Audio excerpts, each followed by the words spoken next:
Wala talagang ganib. Pati yung mga kasama niya, yung Duterte 10, DDS 10, 10 na lang mga kababayan sila, pero feeling nila sila pa yung majority. Pero ang sabi ni Harry Roque ngayon, may post si Harry Roque, may may kakalas na daw.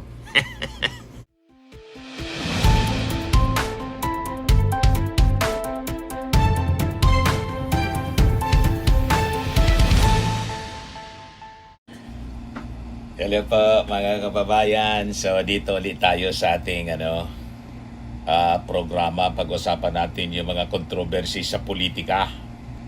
Binanata ni Yossi Castro si Alan Peter Cayetano. Sabi ni Yossi Castro, huwag ka naman sana niyang maging kapito ko. Talaga pong kapito ko, mga kababayan, itong si Alan Peter Cayetano. Matindi ang pakadikit, pakakapit. Yan ang naging tugon ni Palas press officer Claire Castro sa nanghingan ng mensahe para kay Alan Peter Cayetano. Yan sabi ni Yossi Castro, maraming nagsasabi na wag namang kapito ko sa pwesto. Ngayon po, ang kailangan ng bayan ay ang totoong leader, totoong public servant. Hindi sisilbihan ng sarili, hindi sisilbihan ng interes ng mga kaalyado. So siguro ngayon ang tamang panahon na magpakabayani siya, sabi ni Yossi Castro. Wala talagang ganib.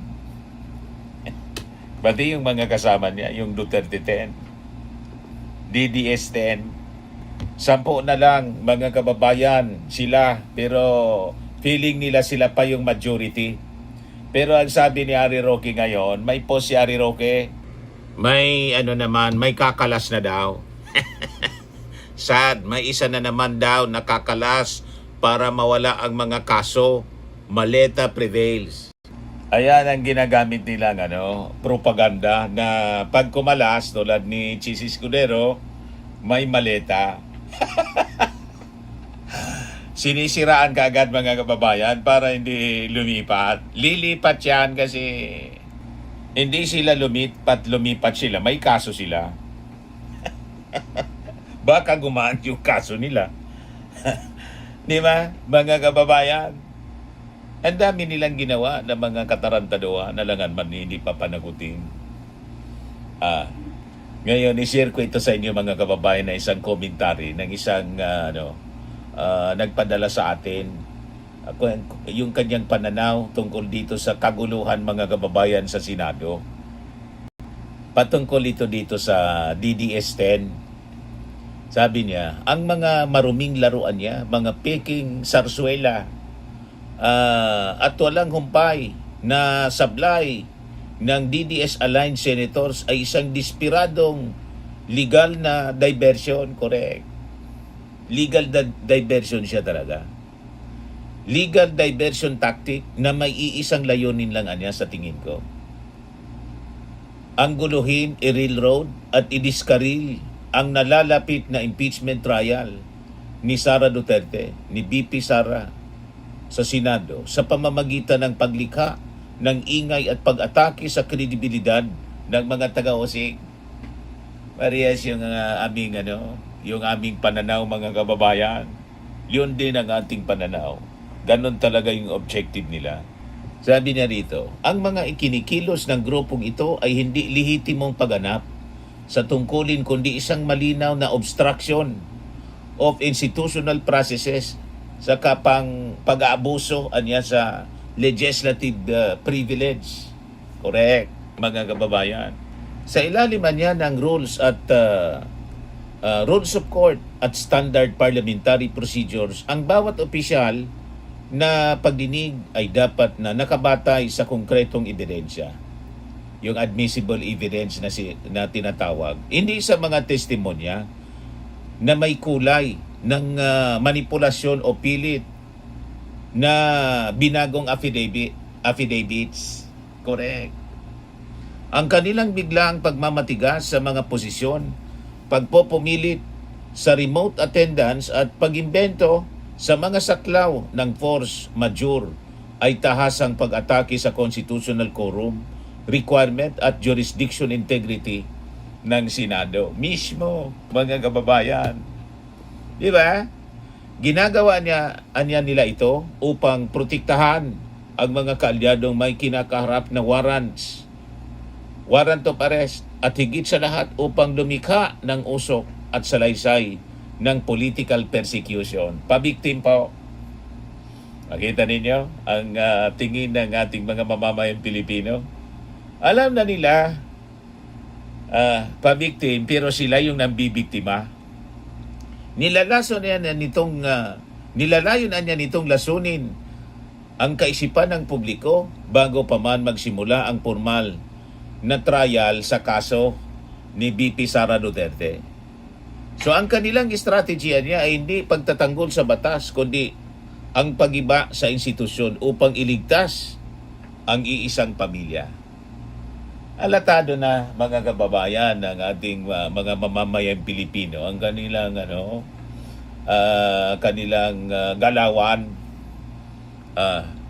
So ito niya mga kapalpakan at nakakayang eksena na ginagawa nitong DDS-10 ang tawag niya. Yung mga DDS senators, mga kababayan. Ito na silyadong listahan ng mga kapalpakan at nakakayang eksena ng Cayetano Black. The fake panicking na tinawag niya ni Alan Peter Cayetano. Ang fake Senate is under attack noong May 14 niya. Nag-livestream siya para maghasik ng peking takot na nilulusob daw ang Senado. Nag-live streaming po. The Senate is under attack, was under attack. Kayo lang ang naniniwala doon sa kwento ninyo. Ang plot twist niya, stage pala ang kaguluhan para magsilbing diversion tactic upang makatakas si Bato de la Rosa mula sa silyadong warrant ng ICC. Yan sabi ko sa inyo, nanonood ang publiko at alam nila kung ano ang takbo ng mga ginagawa ninyo. Saktong-sakto, mga kababayan. Pag-administer ng vlog oath, ginawang tila comedy niya, comedy set ang sagradong bulwagan ng Senado nang siya mismo ang mag-administer ng oath sa kanyang mga kadudadudang testigo.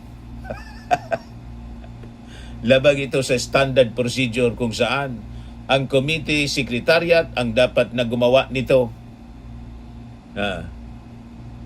Pananakot sa mga kawani ng Senado matapos formal na makuha ni Win Garzalian niya ang pamumuno ng mayoriya bilang Senate President. Pro tempore, nagbitaw ng mga patagong banta si Alan sa mga civil servants ng Senado na tumangging sumunod sa kanyang mga pilit at iligal na utos. Yan ang niyang ginawa. Ngayon, yung drama naman ni Pia Cayetano, wala man lang nangumusta. Pagkatapos ng fake shooting sa Senado, nag-privilege speech si Pia Cayetano na may kasabag tila pilit na iyak na walang luha. Ang linya niya, wala man lang nangumusta sa amin kung okay ba kami para i-sustain nila yung narrative na the Senate is under attack. Wala man pong kumagat. Hindi bumenta.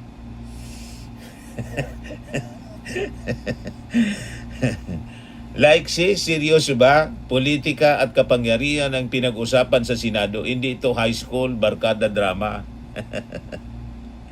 Ang urong-sulong na imbitasyon. Noong June 2, siya mismo ang opisyal na nag-revoke at nagbawi sa imbitasyon ng 18 ex-Marines. Pero noong June 4, bigla siyang nakipagbandagulan sa mga gwardiya para piliting ipasok ang parehong mga testigo para siyang lasing the time. Nagbayan ni Pia Cayetano yung dalawang ex-Marines para makapasok. Puro drama. Kasi nasubo na sila, mga kababayan, sa kahihiyan Kaya pinagtay-tay na lang nila yung kwento and they're sustaining it. Yung kanilang narrative. Kasi pag hindi, siyempre, tuluyang magko-collapse yung kanilang kwento. Pero ganun, nag-collapse na mga kababayan talaga. Walang bumibili sa kwento nila mga kababayan. Pilit na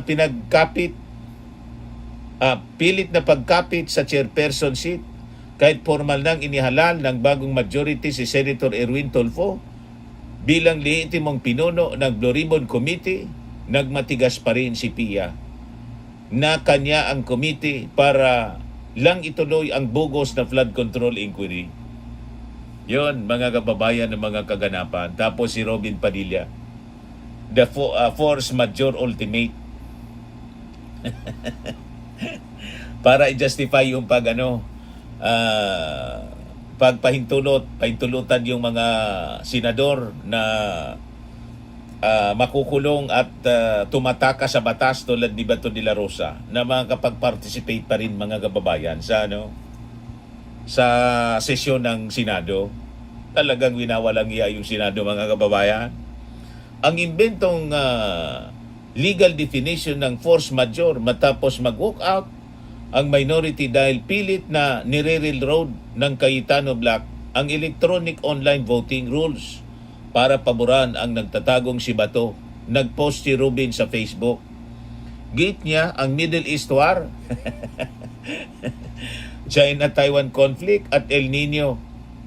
La Nina ay sapat na raw na force majeure para payagang mag-online work ang mga senador.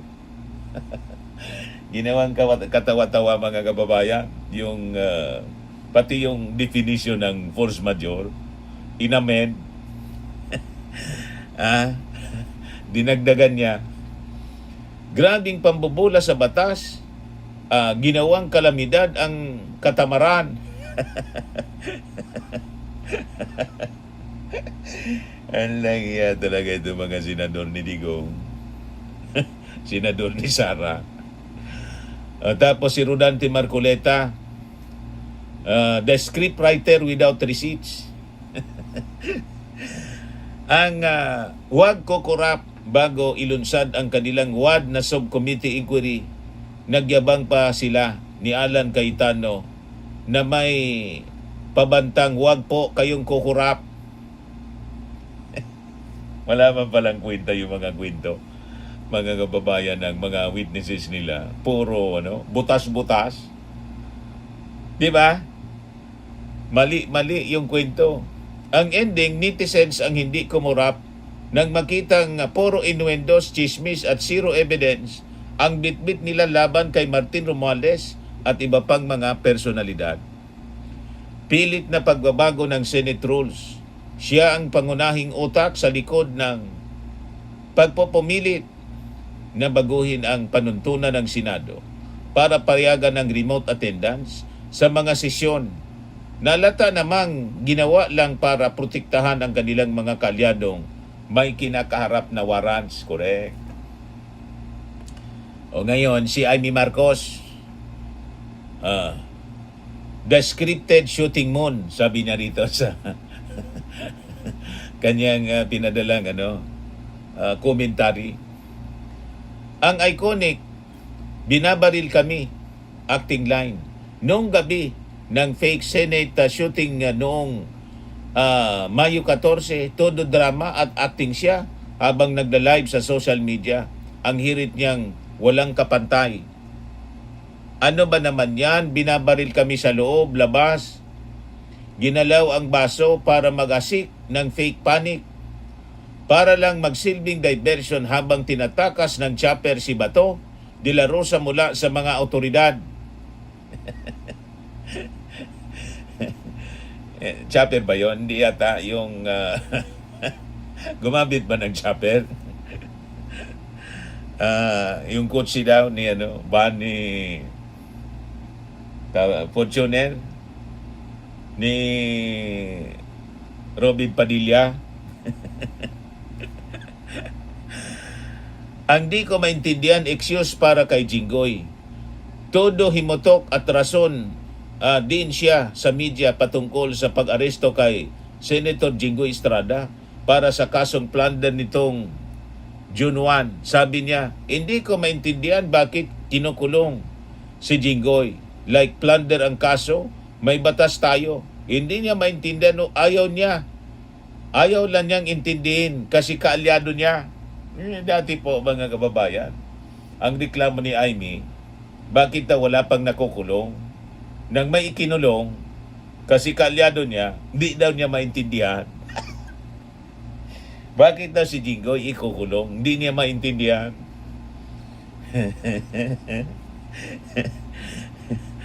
Sabi pa rito, paggamit ng fake Marines para sa demolition job, siya ang tila isa sa mga master director sa likod ng paggamit ng issue ng flood control projects upang i-demolish ang kredibilidad ng House Prosecution Panel para mailigtas at maibsan ang atensyon ng publiko sa impeachment trial ni Sara Duterte. Correct. Ganon ang direksyon mga kababayan. Ngayon, si Camille Villar naman, umiyak sa pagka-aresto ni Jinggoy nitong June 1. Naging emosyonal at napaiyak naman sa harap ng media habang inaaresto si Jinggoy para sa kasong plunder. Sabi ng mga netizen, nakakaya dahil iniyakan ang kapwa politiko na may mabigat na kaso sa batas habang tikom ang bibig ng mga totoong isyu ng bayan. The ultimate prime water and housing audacity. Grabe ang double standards. Sabi nga ng isang netizen po nag-post, yung luha daw ni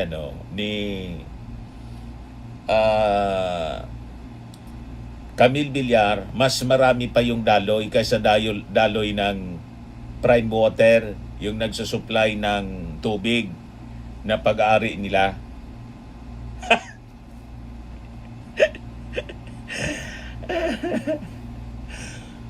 Todo hagulhol para kay Jinggoy samantalang ang daming reklamo ng taong bayan sa prime water dahil sa maduming supply ng tubig at napakaraming issues sa mga binibenta nilang pabahay subdivisions na binabaha at substandard.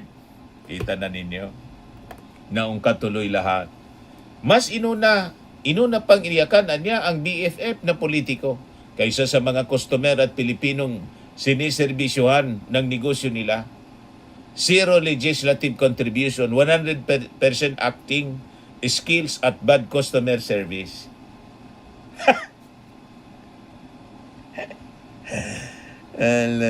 Ito naman kay Loren, the Mother Solar ang tawag niya. Mother Solar. Si Loren Ligarda.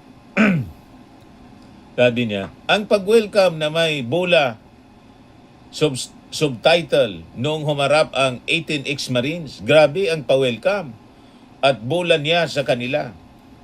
Tinawag pa silang mga bayani. Yun pala, noong unang affidavit, kasama yung pangalan nila ni Mark Villar sa tumanggap ng medium-sized maleta daw na kalimutan siguro ni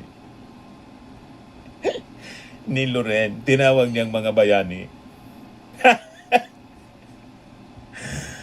Pero ang nakakatawa, tila naging epektibo ang bula dahil kahit nasa original na affidavit, ang pangalan niya na nakatanggap ng 2 medium-sized na maleta ng pera, himala na hindi binanggit ang pangalan niya sa mismong live bogus hearing.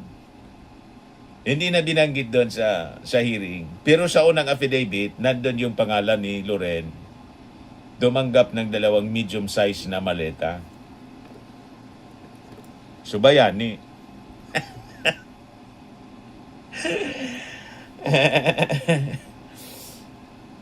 Sabi pa ni I'm not an AI, sabi ni Loren doon sa bogus hearing. The cyber hirit. Matapos mapunang laging nosyo o absent sa mga kritikal na sesyon ng Senado habang nag-aagawan ng pwesto, ang mayoriya, bumanat siya sa media ng I'm not AI, I am alive, I'm present. Ginawa agad itong katatawanan at meme sa social media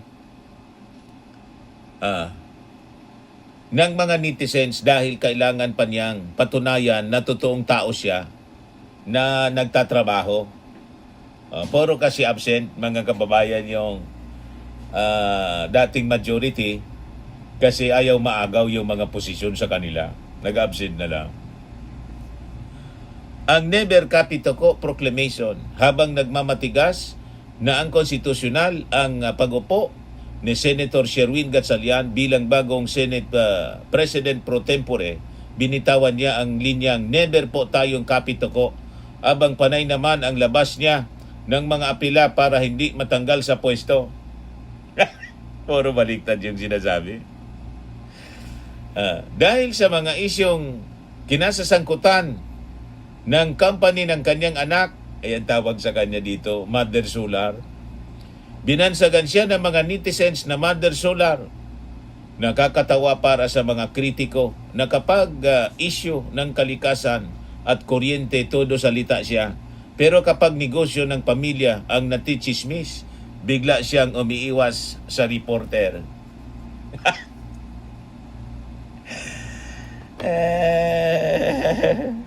Kaya sabi ng nagpaabot nitong komentary, kahit ano anang gawin ng Sarsuela, peking iyak at maruming laro ng DDS-10, hindi nila kayang itago ang katotohanan na ang buong circus na ito ay panabla sa ka-diversion lamang para iligtas si Sara Duterte sa kanyang nalalapit na paglilitis sa harap ng bayan. Correct.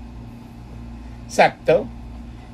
Mga kababayan, itong pinadala sa atin na commentary, observation niya sa mga kaganapan dito po sa Senado na nakakalungkot na po ang mga pangyayari.